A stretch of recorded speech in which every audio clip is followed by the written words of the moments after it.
Marre de la spiritualité perchée et des dogmes rigides? Cet espace est fait pour toi.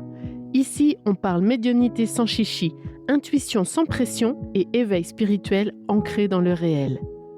Je suis Lauriane Félicité, coach spirituel et médium enseignante. Je t'aide à explorer ton monde intérieur et à faire grandir tes dons spirituels. Que tu cherches à communiquer avec tes guides, à faire de ta sensibilité une force ou simplement à rayonner ta lumière, tu es au bon endroit. Alors prépare-toi un bon thé, ouvre ton cœur et laisse opérer la magie de ton âme. Maladie, deuil, rupture, burn-out. Pourquoi ces épreuves déclenchent-elles un éveil spirituel? On court beaucoup, n'est-ce pas? On gère, on organise, on répond aux messages, aux attentes, à la to-do list. Et quand il reste enfin 5 minutes pour souffler, on les remplit aussi. Une série, Instagram, les pensées qui partent déjà vers demain. Ce n'est pas qu'on le fait exprès, c'est juste que tant qu'on bouge, on n'a pas vraiment à sentir. Sentir quoi? Que quelque chose en nous demande à changer. Que certaines relations nous coûtent plus qu'elles ne nous nourrissent. Que notre corps envoie des signaux depuis un moment. Que la vie qu'on mène ne nous ressemble peut-être plus tout à fait. Tant que le bruit extérieur est assez fort, on peut continuer à ne pas entendre ce qui murmure à l'intérieur. Et puis parfois, pas au moment qu'on aurait choisi ni de la façon qu'on aurait voulu, la vie nous arrête. Une maladie, un burn-out, une rupture, un deuil.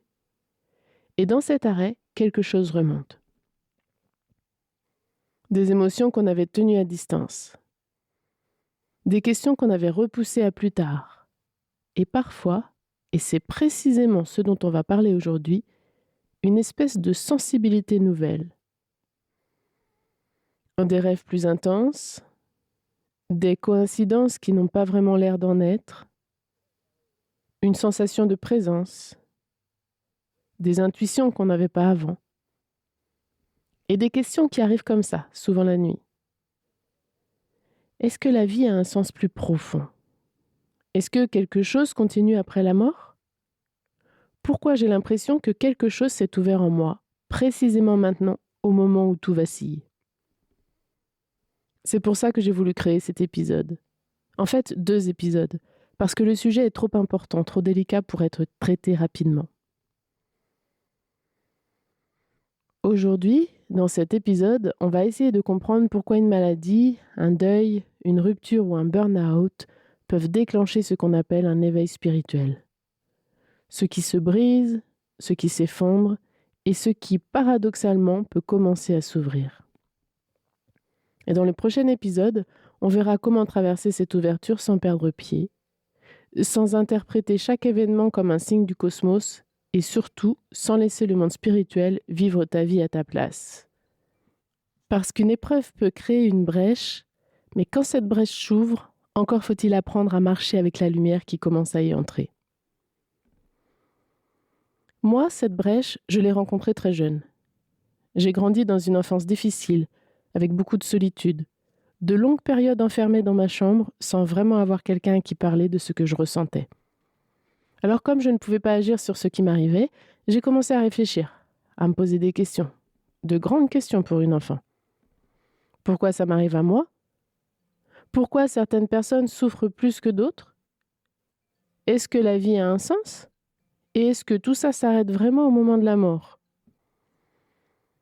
Quand le monde extérieur ne nous offre pas beaucoup de réponses, on cherche ailleurs.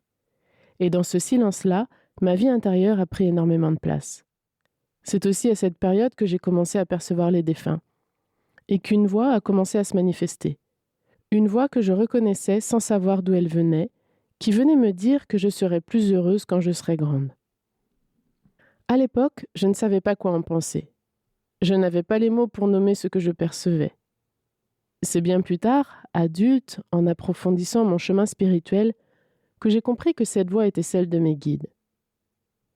Ces présences ne changeaient pas ce que je vivais. Elles ne faisaient pas disparaître les circonstances, mais elles m'offraient quelque chose d'essentiel.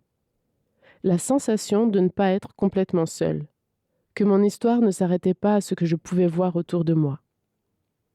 Heureusement, j'avais le droit d'aller à la bibliothèque. Alors, vers 12 ans, j'ai dévoré tout ce que je pouvais trouver sur la spiritualité, l'au-delà, le développement personnel. Je cherchais des mots pour comprendre ce que je percevais. Je cherchais à donner du sens à ce que je vivais. Il y a eu des périodes, bien sûr, où la spiritualité a pris moins de place. Des moments où j'étais absorbée par la vie, les relations, les projets.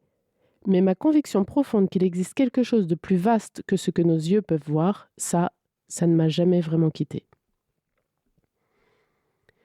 Et quand je regarde mon histoire aujourd'hui, je comprends que cette solitude a créé très tôt en moi un espace d'écoute.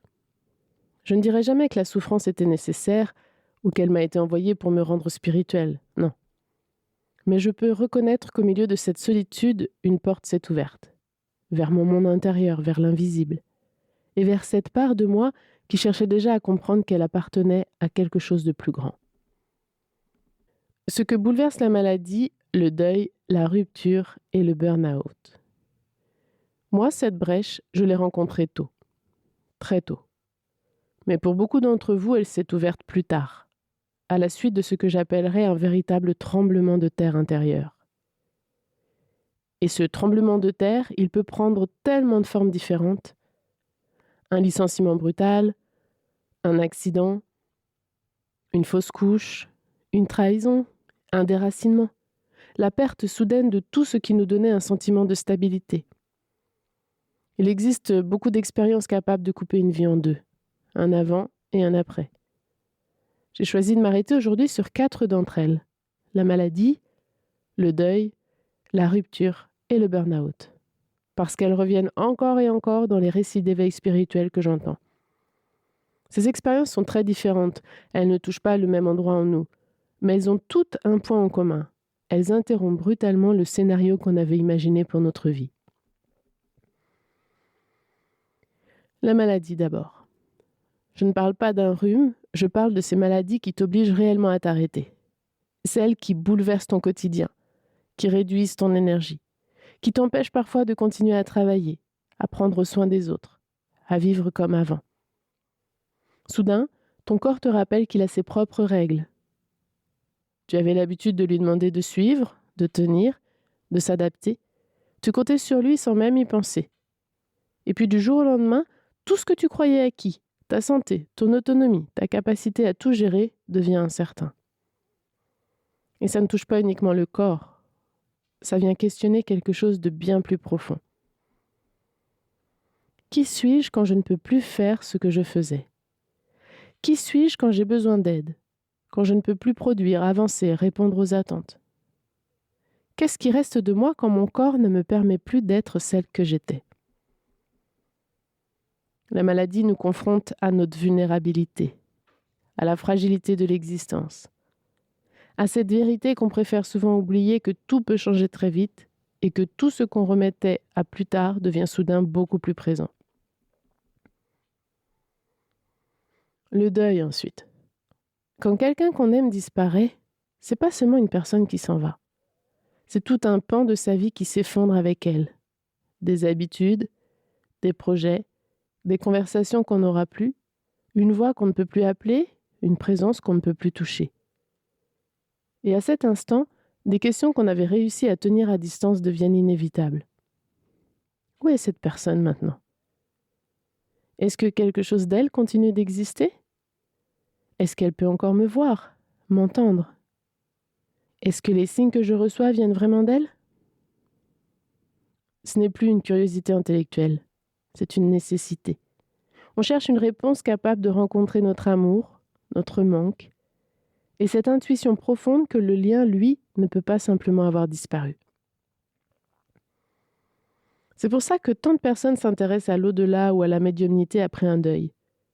Pas par fascination pour l'invisible, mais parce que l'amour continue d'exister alors même que la forme physique de la relation a disparu. Et cet amour cherche un endroit où se déposer. Il arrive aussi que des expériences inhabituelles surgissent. Un rêve particulièrement vivant, une sensation de présence, une odeur familière qui arrive de nulle part. Une chanson qui se déclenche exactement au moment où tu penses à cette personne. Ces expériences ne retirent pas la douleur, mais elles ouvrent une question. Et si le lien n'était pas détruit? Et s'il avait simplement changé de forme? Et puis il y a la rupture amoureuse aussi. Parce qu'une rupture ne met pas seulement fin à une histoire, elle peut mettre fin à un avenir entier. Celui qu'on avait imaginé, celui qu'on avait commencé à construire, la maison, les voyages, les années à venir. Et quand cet avenir s'effondre, c'est souvent une partie de son identité qui s'écroule avec lui. Tu étais la femme aimée, la compagne, celle qui pensait avoir trouvé sa place à côté de quelqu'un, et soudain, tu ne sais plus très bien qui tu es sans cette relation. La rupture peut aussi réveiller des blessures beaucoup plus anciennes. La peur de l'abandon, de ne pas être assez bien, de ne pas mériter d'être choisi. Elle t'oblige à regarder tout ce que tu avais accepté pour maintenir le lien, les limites que tu n'avais pas posées, les besoins que tu avais tus, les parts de toi que tu avais mises de côté pour ne pas perdre l'autre. Et quand le nous disparaît, une question revient lancinante. Qui suis-je maintenant? C'est souvent là, au cœur de cette reconstruction, que commence une quête bien plus profonde. Non plus seulement « pourquoi tu m'as quitté ?», mais « qu'est-ce que cette relation est venue révéler en moi ? Pourquoi ai-je répété certains schémas ? Et quelle part de moi demande désormais à être choisie par moi-même ?» Et puis il y a le burn-out, celui qui semble parfois arriver sans prévenir, mais qui en réalité a souvent envoyé des signaux bien avant l'effondrement. De la fatigue, une irritabilité inhabituelle, des troubles du sommeil, cette impression de fonctionner mécaniquement comme un robot en faisant les gestes sans vraiment être là. Le corps a murmuré, puis comme on ne pouvait pas entendre, ou qu'on pensait ne pas avoir le droit de s'arrêter, il a fini par crier. Et un jour, il dit « Stop ! Tu ne peux plus travailler comme avant. Tu ne peux plus porter tout le monde. Parfois, tu ne peux même plus accomplir les tâches les plus simples. » Et là encore, c'est pas seulement ton énergie qui s'effondre, c'est toute l'identité que tu avais construite autour de ce que tu étais capable de faire. Celle qui réussit, celle qui aide, celle qui est forte, celle sur qui on peut toujours compter, celle qui ne dérange jamais avec ses propres besoins. Et la question qui arrive alors est souvent brutale. Qui suis-je quand je ne peux plus être celle qui gère tout ? Le burn-out révèle qu'une ancienne manière de vivre n'est plus soutenable. Que ce n'est peut-être pas seulement le travail qui doit changer, mais aussi la façon de se considérer soi-même, de donner, de mesurer sa propre valeur. Parce qu'on ne peut plus confondre sa valeur avec sa productivité. On ne peut plus sacrifier son corps pour rester fidèle à une version de soi qui était devenue impossible à maintenir. Ces 4 expériences sont très différentes, mais elles font toutes la même chose. Elles nous arrachent au rythme habituel de notre existence. Elles brisent la continuité. Elles rendent parfois impossible le retour à la personne qu'on était. Et dans ce vide-là, dans cet entre-deux où on ne peut plus vivre comme avant, mais où on ne sait pas encore comment vivre autrement, des questions émergent qu'on n'avait jamais vraiment osé se poser. Qui suis-je vraiment ? Qu'est-ce qui compte ? Pourquoi suis-je ici ? Et est-ce qu'il existe quelque chose de plus vaste que cette vie que je pensais connaître ? C'est précisément là que la porte peut commencer à s'ouvrir. La mort symbolique d'une ancienne identité. Et quand cette porte commence à s'ouvrir, l'expérience n'est pas forcément douce, pas forcément lumineuse. Parce qu'avant de découvrir ce qui cherche à entrer dans notre vie, on doit souvent traverser le vide laissé par ce qui est en train d'en sortir. Et ce qui sort, c'est souvent tout ce que tu croyais être. Les rôles qui nous définissaient ne tiennent plus. Tu n'es peut-être plus la femme qui gère tout, qui travaille sans compter ses heures, qui prend soin de tout le monde en continuant à sourire. Tu n'es plus la compagne de cette personne. Tu n'occupes plus ce poste qui donnait une structure à tes journées. Tu ne peux plus être celle sur qui tout le monde peut constamment s'appuyer. Toutes ces étiquettes qui te collaient à la peau depuis des années commencent soudain à se décoller. Et même quand certaines d'entre elles étaient devenues lourdes à porter, elles te donnaient quand même une place. Elles te permettaient de savoir qui tu étais, ce qu'on attendait de toi, comment te comporter dans telle ou telle situation. Et puis brusquement, tu te retrouves sans costume, sans masque, sans scénario à suivre. Et ça peut être profondément déstabilisant. Parce que quand on a passé des années à se définir à travers ce qu'on faisait, ce qu'on donnait, la personne avec qui on vivait, on peut finir par ne plus savoir qui on est quand tout ça disparaît. Les anciennes réponses ne suffisent plus non plus. Ça va aller.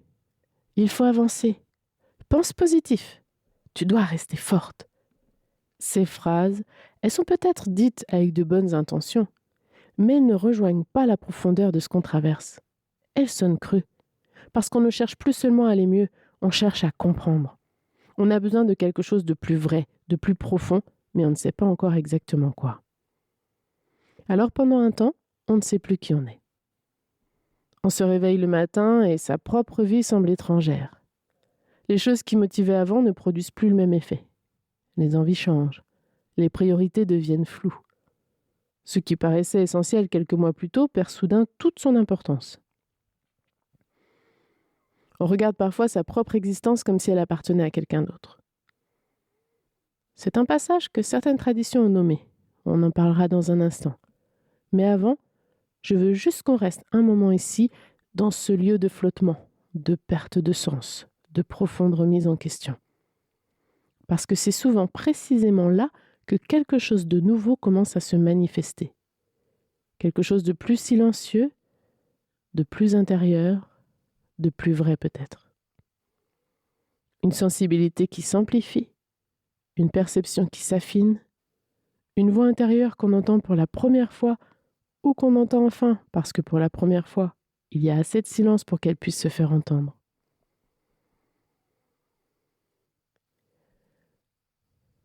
La nuit obscure de l'âme. Ce passage, certaines traditions spirituelles lui ont donné un nom. Elles l'appellent la nuit obscure de l'âme. C'est une expression qui vient de la mystique chrétienne, du poète et moine espagnol Jean de la Croix au XVIe siècle. Mais on la retrouve sous des formes différentes dans beaucoup d'autres traditions parce que l'expérience qu'elle décrit, elle est universelle. Alors c'est quoi concrètement ?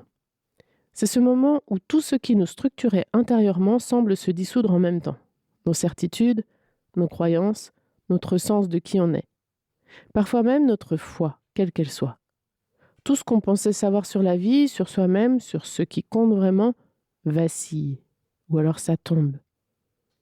Et ce qui est particulier avec ce passage, c'est qu'il ne ressemble pas à une simple tristesse. C'est pas un coup de blues qui passe en quelques jours. C'est plus profond que ça. Plus étrange aussi. Il y a des gens qui décrivent une espèce de vide intérieur. Pas une tristesse explosive, non. Plutôt une absence. Comme si quelque chose s'était éteint. Les choses qui les faisaient vibrer avant ne produisent plus rien. La musique qu'ils aimaient, les projets qui les animaient, les relations qui les nourrissaient, tout semble comme recouvert d'un voile gris. D'autres parlent d'un sentiment profond de solitude, même entouré de gens, même dans une pièce pleine. Une solitude existentielle, presque métaphysique. Celle de ne pas pouvoir expliquer à ce qu'on aime, ce qu'on traverse, parce que les mots ne semblent pas suffisants. Il y a aussi cette perte de sens qui peut être très déstabilisante. On se lève le matin et on se demande « Pourquoi je fais tout ça ?» Pas de façon dramatique, juste une question sincère qui reste là, sans réponse. Et parfois, et ça c'est quelque chose que les gens n'osent pas toujours dire, il y a une remise en question de tout ce en quoi on croyait spirituellement. Des personnes qui avaient une foi solide, une pratique établie, une relation claire avec leur spiritualité et qui soudain ne ressentent plus rien. Plus de connexion, plus de présence, juste le silence. Et ce silence-là peut faire très peur, parce qu'on peut se dire, est-ce que j'avais tout inventé ? Est-ce que je me suis trompée depuis le début ? Non. Ça n'est pas ce que ça signifie. La nuit obscure de l'âme n'est pas une punition. C'est un passage de transformation profonde dans lequel l'ancienne version de soi doit lâcher pour que quelque chose de plus vaste, de plus authentique puisse émerger. Ce n'est pas confortable, pas du tout. Mais ce n'est pas non plus une impasse. Et je veux ajouter quelque chose d'important ici, parce que je voudrais pas que ce que je viens de décrire te fasse penser que c'est un passage obligé. C'est pas le cas. Certaines personnes s'ouvrent à la spiritualité de façon beaucoup plus douce, plus progressive, sans traverser cet effondrement intérieur total. Et c'est tout aussi valide, tout aussi réel. Je crois profondément que chaque âme choisit, avant son incarnation, les expériences qui vont favoriser son évolution. Certaines âmes ont besoin du tremblement de terre pour s'ouvrir, d'autres avancent par touches successives, par curiosité, par résonance. Il n'y a pas de hiérarchie dans les chemins, il n'y a pas une façon noble de s'éveiller et une façon ordinaire. Il y a simplement ton chemin, le mien, et ils ne se ressemblent pas forcément. Une dernière chose, et c'est important. Ce passage peut s'accompagner d'une dépression réelle, d'un épuisement profond, d'une anxiété qui déborde. Et ces états-là méritent un accompagnement médical ou psychologique. Donner un nom spirituel à ce qu'on traverse peut aider à tenir, à comprendre qu'on n'est pas la première à vivre ça, mais ça ne soigne pas une dépression. Les deux peuvent coexister, la dimension spirituelle et le soin concret. Ce n'est pas l'un ou l'autre. Si ce que je décris te parle de très près en ce moment, s'il te plaît, ne reste pas seul avec ça. La brèche dans la carapace. Et pourtant, au milieu de tout ça, quelque chose d'inattendu peut se passer. La souffrance a créé une brèche.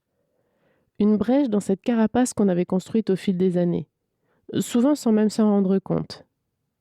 Cette armure faite de certitudes, d'habitudes, de rôles bien définis, de « je gère, tout va bien, je n'ai besoin de rien », cette façon de traverser la vie un peu anesthésiée, protégée, mais aussi un peu fermée. Et par cette brèche, quelque chose de plus vaste commence à entrer. La première chose qu'on remarque souvent, c'est que la sensibilité augmente, parfois de façon surprenante. On est touché par des choses qui ne nous affectaient pas avant. Un coucher de soleil, une phrase lue dans un livre, la voix d'un enfant, la beauté d'un moment ordinaire, comme si on percevait le monde avec une couche de peau en moins. Les priorités changent aussi, souvent radicalement. Ce qui semblait urgent ne l'est plus, et des choses auxquelles on ne prêtait aucune attention, la qualité d'une relation, le sens de ce qu'on fait, le simple fait d'être présente à sa propre vie, devient tout d'un coup essentiel. Les réponses superficielles ne suffisent plus du tout. On veut quelque chose de vrai, de cohérent avec ce qu'on traverse réellement. Et cette exigence-là, cette incapacité soudaine à se satisfaire du superficiel, c'est en réalité un signe de maturité intérieure. Même si, sur le moment, il peut sembler inconfortable. On cherche du sens. Pas de façon théorique, plutôt de façon viscérale. Pourquoi tout ça ? Qu'est-ce que cette épreuve est venue bousculer en moi ? Qu'est-ce qu'elle me demande de regarder ? Et puis il y a quelque chose que beaucoup de personnes mentionnent, souvent avec une certaine gêne, comme si elles craignaient de ne pas être crues. Les rêves, ils deviennent différents, plus vivants, plus intenses. On se réveille avec la sensation nette d'avoir vraiment vécu quelque chose. Pas rêver au sens ordinaire du terme, mais traverser un espace, rencontrer quelqu'un, reçu quelque chose. Certaines personnes voient en rêve des proches défunts. Et ces rencontres ne ressemblent pas aux rêves habituels. Elles ont une qualité particulière. Une clarté, une présence, une émotion qui reste longtemps après le réveil. Comme si la rencontre avait vraiment eu lieu. D'autres remarquent des symboles qui reviennent. Une même image, un même animal, un même nombre, encore et encore, dans des contextes différents. Comme si quelque chose cherchait à attirer l'attention. Ce n'est pas un hasard si les rêves sont souvent la première porte d'entrée vers la sensibilité spirituelle. La nuit, le mental relâche une partie de son contrôle. Cette petite voix qui surveille, qui juge, qui dit « non, c'est pas raisonnable », elle se tait. Et dans ce silence-là, l'intuition et la sensibilité spirituelle disposent d'un espace plus libre pour s'exprimer. J'ai déjà exploré les rêves bien plus en profondeur dans les épisodes 5 et 6 de la saison 1. Si tu veux aller plus loin de ce côté-là, tu peux aller retrouver ces épisodes. Mais avant de continuer, je veux dire quelque chose d'important. Quand on commence à vivre tout ça, cette sensibilité amplifiée, ces rêves intenses, ces synchronicités, on peut avoir envie d'interpréter chaque chose comme un signe, chaque coïncidence comme une guidance, chaque intuition comme un message venu d'ailleurs. Et je comprends cette envie, vraiment. Quand on traverse une épreuve, quand on cherche du sens, quand on commence à percevoir que quelque chose de plus vaste existe, on veut des confirmations. Mais soyons honnêtes, toute épreuve ne provoque pas automatiquement un éveil spirituel. Parfois, une période difficile est une période difficile, tout simplement. Et elle mérite d'être traversée, soignée, accompagnée, sans lui chercher à tout prix une signification cosmique. Toute intuition n'est pas forcément une guidance. Parfois, c'est la peur qui parle. Parfois, c'est le désir. Parfois, c'est simplement notre mental qui cherche des réponses là où il n'y en a pas encore. Tout rêve n'est pas un message. Certains rêves traitent nos émotions de la journée, nos angoisses, nos espoirs. C'est leur travail ordinaire et c'est déjà très précieux.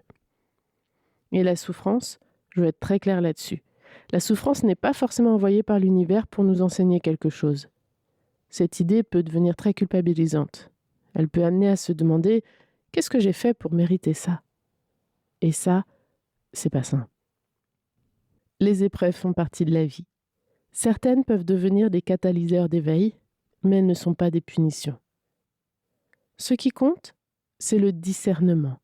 Apprendre à distinguer ce qui vient vraiment de l'intérieur, de l'intuition, de la guidance, de cette part de soi qui sait, de ce qui vient de la peur, de l'épuisement ou du besoin de contrôle. Et ça s'apprend. Quand tout ce qu'on vient d'évoquer commence à se manifester dans ta vie, cette sensibilité amplifiée, ces rêves qui changent de texture, ces intuitions qui arrivent sans prévenir, cette sensation profonde de ne plus être tout à fait seul, la première réaction souvent, c'est de ne pas savoir quoi en faire. On ressent, mais on ne comprend pas encore ce qu'on reçoit. Et c'est tout à fait normal. Personne ne naît avec le mode d'emploi de sa propre sensibilité spirituelle. Ça s'apprend, ça se développe, ça demande un cadre pour ne pas s'y perdre. C'est précisément l'un des axes centraux de ma formation. T'aider à comprendre ton fonctionnement intuitif, à reconnaître la façon dont le monde spirituel communique avec toi. Parce que c'est pas la même pour tout le monde. À poser un cadre solide pour traverser cette ouverture avec discernement, sans perdre pied et sans abandonner ton pouvoir en chemin. Si tu sens que le moment est venu d'aller plus loin, tu trouveras toutes les informations sur mon site laurianefelicité.com. Le lien est dans la description de cet épisode. Une perception qui s'ouvre a besoin d'être comprise. Alors voilà ce qu'on peut retenir de tout ce qu'on vient de traverser ensemble. Une épreuve ne déclenche pas automatiquement un éveil spirituel. Ce n'est pas une équation automatique. Tu souffres, donc tu t'éveilles. C'est pas aussi simple que ça. Et ça n'est pas non plus une obligation. Mais une épreuve peut interrompre le bruit, fissurer nos certitudes, créer un espace, parfois douloureux, parfois étrange, parfois les deux en même temps, dans lequel notre âme peut enfin se faire entendre. Parce que, pour la première fois depuis longtemps, il y a assez de silence pour qu'elle puisse parler. Seulement, une ouverture, c'est pas encore un chemin. Quand les rêves deviennent plus intenses, quand les ressentis se multiplient, quand on commence à percevoir des choses qu'on ne comprend pas bien, une autre question apparaît. Et celle-là, beaucoup n'osent pas la dire à voix haute. Est-ce que je reçois une véritable guidance ? Est-ce mon intuition ? Ma peur ? Mon imagination ? Ou est-ce que je suis simplement en train de perdre pied ? C'est exactement ce que nous allons explorer dans le second épisode de cette série. On parlera de cette peur silencieuse de devenir folle, du besoin de discernement. Comment faire la différence entre ce qui vient vraiment de l'intérieur et ce qui vient de l'épuisement, du désir ou de la projection. On parlera aussi de quelque chose dont on parle rarement. La colère contre le monde spirituel, contre l'univers, contre les guides, quand on a l'impression d'avoir été abandonné au moment où on en avait le plus besoin. et on verra comment recevoir une guidance sans attendre qu'elle vive ta vie à ta place. Parce que c'est ça au fond l'enjeu. La souffrance crée parfois une brèche dans notre carapace. Dans le prochain épisode, on apprendra à accueillir la lumière qui entre par cette brèche sans s'aveugler et sans se perdre. Alors je te dis à très bientôt pour le prochain épisode de La Magie de l'âme. Ceci était un épisode de La Magie de l'âme. Si cet épisode t'a plu, je t'invite à t'abonner, à mettre 5 étoiles et à activer la cloche pour être informé des prochains épisodes. Retrouve toutes mes propositions sur mon site laurianefélicité.com et mes comptes Instagram laurianefélicité et lamagiedelame.mediumnité.